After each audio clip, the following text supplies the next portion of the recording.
rere ní tirẹ̀ láyé. Jésù Kristi tó yàn ọ́ fẹ́ kò ní padà lẹ́yìn rẹ̀. Adéṣọlá Ayádéwùmí o, orí rere ní tirẹ̀ láyé.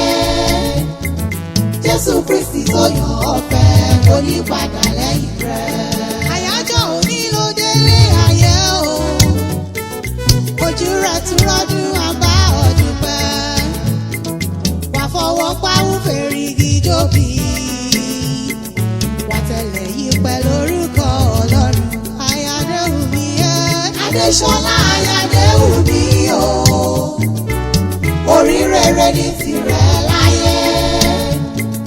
Jésù Kristi tó yàn ọ́ fẹ́ kò ní padà lẹ́yìn rẹ̀.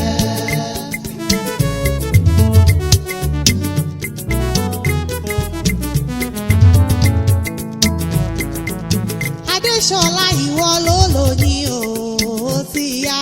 Bẹ̀rẹ̀ kójó kó yọ nínú Olúwa.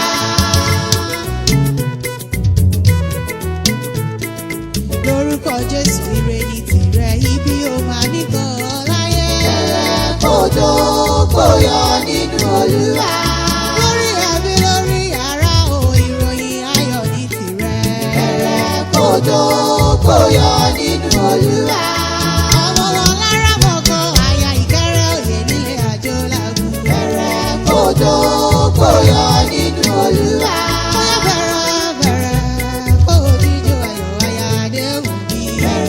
Kójó kó yọ nínú Olúwa.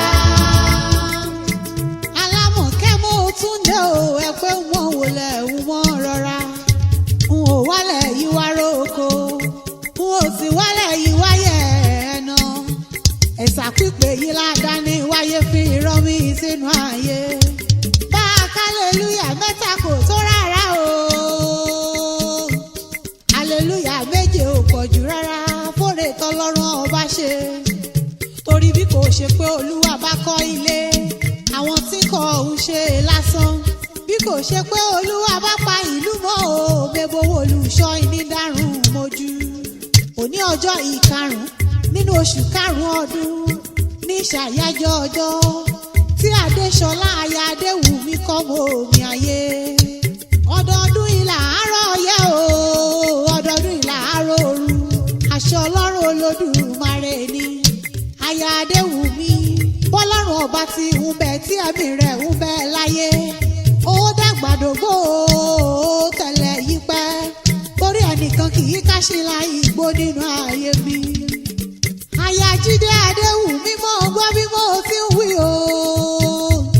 Ìyá Olúwa tì mí lẹ́yìn, ìyá Olúwa jọ mí lójú.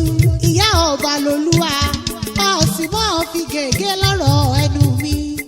Ilé ńlọba wà kówó òde, ẹ̀yìnkùlé ńlọba wà kọ́wọ́ ọ̀dẹ̀.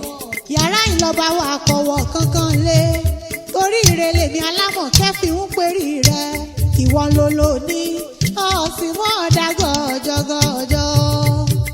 Ọkọ rẹ lọ́rọ̀ mi wá bí o, adé orí rẹ. Òun ló bẹ̀ mí lọ́wẹ̀, ó ní Alámọ̀kẹ́.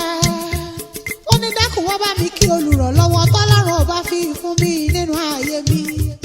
Ó ní Adéṣọlá lòdòdó ẹlẹ́rìn dòdò tí kò dòre mí dòdò mi rè lókàn àyà mi. Ó ní dákun wá bá ń kí ìpópó ọdún.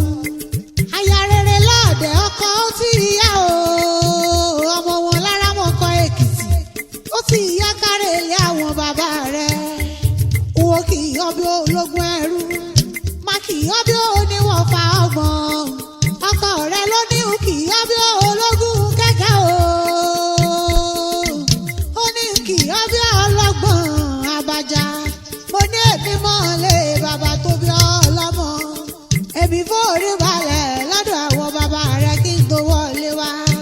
Ọmọ olóyè àwẹ̀ gbókùn, ọmọ atẹ́nípupa sóyè èdèrò àbọ̀jà ni wọ́n po kí ilé àwọn bàbá rẹ̀. Ọmọ alára mọ̀kọ́ léjì dọ́gbọ̀n agogo dẹ. Ọmọ alára ìṣá o, ọmọ ẹyẹ tẹ́ orí ògún. Kàn bá ti pa ọ̀pẹ̀yẹ ọba. Alára múṣù ìṣe mọ́mú jàmùnà gímíṣe. Òṣà alára jìnnà tèmi ti pín rọ́rọ́. Ọmọ wa o, ọmọ wa ọmọ ẹkùn.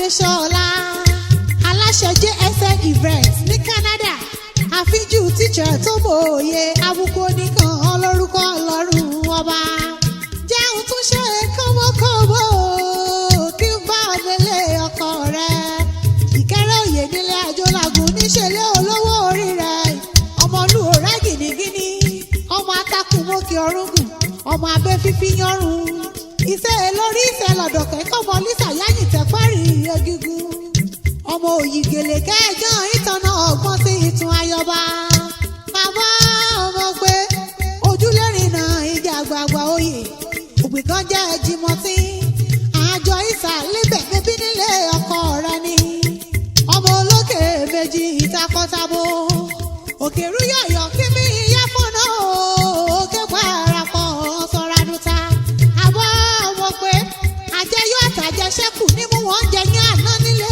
ọkọ rẹ okú ọdún o Adéṣọlá aya Adéwùmí aláṣẹ JSN events ní Canada olùkọ́ni tó mòye ìyá olúwa tì mí lẹ́yìn ìyá olúwa jọ mí lójú ìyá ọba lolúwa lórúkọ Jésù Kristi ọba ire lójú owó rire lọ́mọ rí òkòrè òkòdélé lórúkọ Ọlọ́run ọba àyè rẹ nílẹ̀ Adéwùmí kọ́mọ ní ṣòfò láṣẹ àdáni wáyé.